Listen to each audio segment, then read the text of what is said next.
Welcome back to world of Lucky Chanu. అందరికీ నమస్కారం.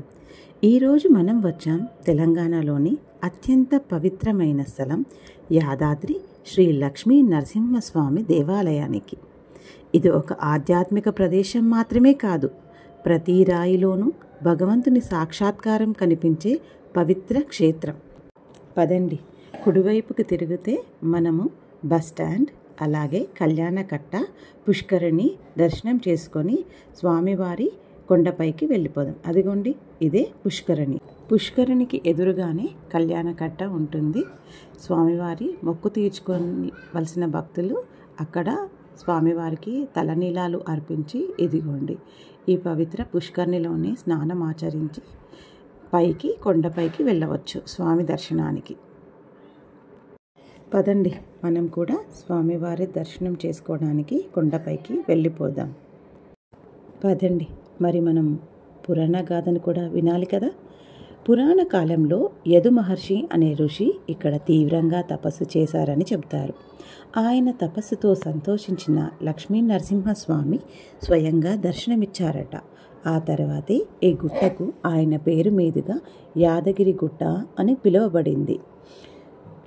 ఇదిగోండి, ఇక్కడ నుండి మనం మన ప్రైవేట్ వెహికల్స్లో కొండపైకి వెళ్ళవచ్చు. 4 వీలర్స్కి 500 రూపీస్ ఛార్జ్ చేస్తారు. 2 వీలర్స్ అనుమతించబడవు. లేదా ముందుగా మనకు కనిపిస్తున్న బస్సు ఉంది కదా, బస్ స్టాండ్లో మన వెహికల్స్ని పార్క్ చేసి ఆ ఫ్రీ బస్లో మనం కొండపైకి వెళ్ళవచ్చు. చుట్టూ ఉన్న ఆహ్లాదకరమైన ప్రకృతిని చూస్తూ అలా స్వామివారిని దర్శనం చేసుకుందాం. పదండి. ఇక్కడ స్వామివారు 5 రూపాలలో దర్శనమిస్తారు. జ్వాలా నరసింహ, గంధ నరసింహ, యోగానంద నరసింహ, ఉగ్ర నరసింహ మరియు లక్ష్మీ నరసింహ. ప్రతి రూపం ఒక ప్రత్యేకమైన శక్తిని సూచిస్తుంది. గుహలో ఉన్న స్వామివారి విగ్రహం స్వయంభూ అని నమ్మకం.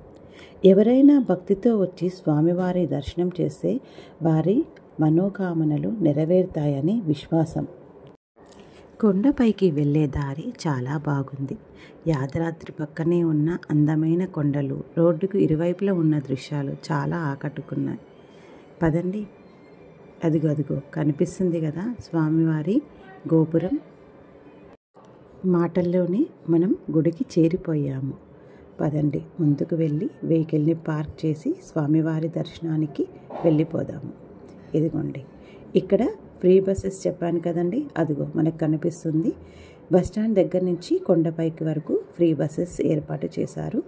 మనకి right side and left side hotels కూడా అవైలబిలిటీ ఉంది. ఇదిగోండి, ఇక్కడ స్వామివారి గోపురం కనిపిస్తుంది. కింద నుంచి బ్యాటరీ వెహికల్స్ కూడా అవైలబిలిటీ ఉంది. Senior citizens, physically handicapped, pregnant ladies, నడవలేని వారికి ఇలా బ్యాటరీ వెహికల్స్తో మనం వెహికల్ పార్క్ చేసిన దగ్గర నుండి ఇలా స్వామివారి కొండపైకి వరకు ఈ కాస్త దూరం కూడా మనకి ఈ ఫెసిలిటీస్ తెలంగాణ ప్రభుత్వం మనకి ఇస్తుంది. ఇక్కడ మనం నడవగలిగిన వాళ్ళం ఇలా షెడ్ ఉంది కదండి, ఇందులో నుంచి నడుచుకుంటూ కొండపైకి వచ్చేయచ్చు. ఇదిగోండి, ఇక్కడ మనల్ని వెహికల్ ఆపి ఇక్కడ దించుతుంది. ఇక్కడ నుంచి కొంచెం దూరం నడవగానే మనకి వీల్చైర్ ఫెసిలిటీ ఉన్న వాళ్ళని వేరే వైపుగా, సీనియర్ సిటిజన్స్ని, నార్మల్ పీపుల్ని ఇంకో వైపుగా మనకి లోపలికి ఎంట్రన్స్కి పంపిస్తారు. ఇక్కడే బయట మనం సెల్ ఫోన్స్ని సరెండర్ చేసేసి లోపలికి స్వామివారి దర్శనానికి వెళ్ళిపోవాలి. చూసారా ఎంత ఆహ్లాదకరంగా ఉందో వాతావరణం. ఆలయం లోపలికి అడుగు పెట్టగానే ఒక ఆధ్యాత్మిక భావన కలిగింది. ప్రతి రాయిపై చెక్కిన కళాఖండాలు, నగిశీలు చూసి నిజంగా ఆశ్చర్యం వేస్తుంది. ఆలయ ప్రాంగణం చాలా విశాలంగా ఉంది, శుభ్రంగా కూడా ఉంది. ముఖ్యంగా కొత్తగా పునరుద్ధరించిన యాదాద్రి ఆలయ నిర్మాణం ఎంతో అద్భుతంగా ఉంది. మీరు చూడండి. లక్ష్మీ నరసింహస్వామి వారి దర్శనం కోసం క్యూలో నిల్చున్నాం. లోపల ప్రశాంతంగా భక్తి భావనతో కూడిన వాతావరణం ఉంది. చక్కగా స్వామిని దర్శించుకొని బయటికి వచ్చాము. లోపల మనకి బ్రేక్ దర్శనాలు కూడా ఉన్నాయి. 9 o'clock to 10 o'clock మనకి బ్రేక్ దర్శనం ఉంటుంది. దానికి 300 రూపీస్ టికెట్ ఛార్జ్ చేశారు. ఆ టైంలో మనకి గర్భగుడి లోపల వరకు ఎంట్రన్స్ ఉంటుంది. ఇదిగోండి, ఇదే లోపలికి వెళ్ళే ఎంట్రన్స్. ఇక్కడ నుండి ఫోన్స్ అనుమతించబడవు. చుట్టూ చూడండి ఎంత విశాలంగా ఉందో. తెలంగాణ రాష్ట్రం ఏర్పడిన తర్వాత అప్పటి ముఖ్యమంత్రి గారు యాదగిరిగుట్టను గొప్ప పుణ్యక్షేత్రంగా పునరుద్ధరించాలని సంకల్పించి తిరుమల తరహాలో యాదాద్రిని దేశవ్యాప్తంగా ప్రపంచవ్యాప్తంగా భక్తులను ఆకర్షించే క్షేత్రంగా తీర్చిదిద్దడం కోసం ఈ ప్రాజెక్టుని స్టార్ట్ చేశారు. ముందుగా 2015లో యాదగిరిగుట్ట పేరును యాదాద్రిగా మార్చారు. ఆధ్యాత్మిక గురువు అయిన శ్రీ తిరుదండి చిన్నజీయర్ స్వామి గారి సూచనల మేరకు ఈ పేరు పెట్టారు. ఈ ప్రాజెక్టు అక్టోబర్ 11, 2016 విజయదశమి సందర్భంగా అప్పటి ముఖ్యమంత్రి గారి చేతుల మీదుగా పునర్నిర్మాణ పనులను శ్రీకారం చుట్టారు. ఈ భారీ ప్రాజెక్టును పర్యవేక్షించి అమలు చేయడానికి యాదాద్రి టెంపుల్ డెవలప్మెంట్ అథారిటీని ఏర్పాటు చేశారు. మొత్తం ప్రాజెక్టుకు సుమారుగా 1200 కోట్ల నుంచి 1800 కోట్ల వరకు అయింది అని అంచనా. పునర్నిర్మాణ పనులు జరుగుతున్నప్పుడు కూడా భక్తుల కోసం 2016 ఏప్రిల్ 21న ప్రధాన ఆలయం మూసివేయబడింది. ఆ సమయంలో బాలాలయాన్ని ఏర్పాటు చేశారు. ఈ మొత్తం కార్యక్రమం జరగడానికి దాదాపుగా 5 సంవత్సరాలు పట్టింది. కొత్తగా నిర్మించిన ఆలయాన్ని 2022 మార్చి 28న మహాకుంభాభిషేకంతో పునః ప్రారంభించారు. నిజంగా చూడండి, ఆలయ నిర్మాణం పూర్తిగా ఆగమ వాస్తు శాస్త్రాల ప్రకారం జరిగిందంట. అద్భుతమైన శిల్పకళతో రూపొందించబడిన ఎంత బాగా ఉందో, ఎంత చక్కగా ఉందో. ఆలయ నిర్మాణంలో ఒక్క ఇటుక సిమెంట్ కూడా వాడలేదంటండి. అంతా కృష్ణశిల అని పిలిచే నల్ల గ్రానైట్ రాళ్లను మాత్రమే ఉపయోగించారంట. అది ఆంధ్రప్రదేశ్ జిల్లా, గుంటూరు, ప్రకాశం జిల్లాలో నుంచి ఈ రాళ్ళని సేకరించారంట. గతంలో ఇది కేవలం 2 ఎకరాల స్థలంలోనే ఉండేదంట. కానీ ఇప్పుడు 16 ఎకరాలకు విస్తరించింది. ఈ ప్రాజెక్టులో 7 కొత్త గోపురాలను నిర్మించారు. గోపురాలపైన, మండపాలపైన, ప్రాకారాలపైన అద్భుతమైన శిల్పాలను చెక్కారు.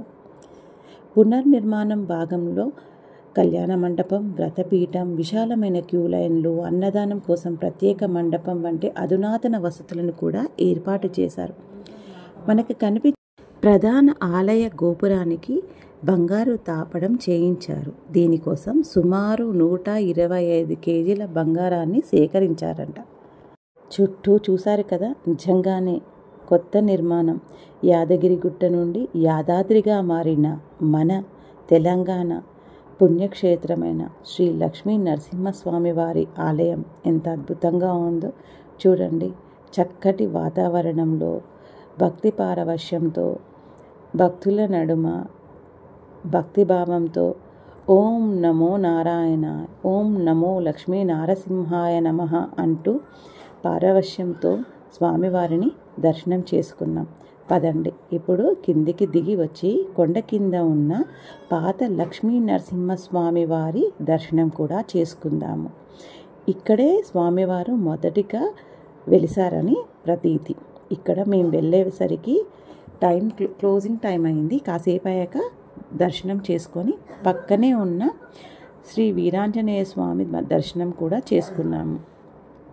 భక్తిభావంతో ఆ స్వామివారిని తలుచుకుంటూ మనసారా స్వామిని దర్శించుకున్న తర్వాత కుటుంబ సమేతంగా మేమంతా తిరుగు ప్రయాణం అయ్యాము. ఇదిగోండి, మార్గ మధ్యలో కాసేపు సేద తీర్చుకోవడానికి ఇక్కడే మనకి చుట్టుపక్కన చాలా మంచి మంచి ప్లేసెస్ ఉన్నాయి. మనకి ఇప్పటి యాదాద్రికి 6 కిలోమీటర్ల దూరంలోనే మనకి సురేంద్రపురి క్షేత్రం కూడా ఉంటుంది. అక్కడికి కూడా వెళ్ళవచ్చు. చూడండి, మేమంతా కుటుంబ సమేతంగా కాసేపు ఆహ్లాదంగా సమయాన్ని గడిపి చక్కగా స్వామివారిని దర్శించుకున్న తర్వాత భోజనాలు ముగించుకొని ఇంకా హైదరాబాద్కి తిరుగు ప్రయాణం అయ్యాము. మీకు మా ఈ వ్లాగ్ నచ్చినట్టయితే తప్పకుండా లైక్, షేర్ అండ్ సబ్స్క్రైబ్. ఓకేనండి, బాయ్ మరి.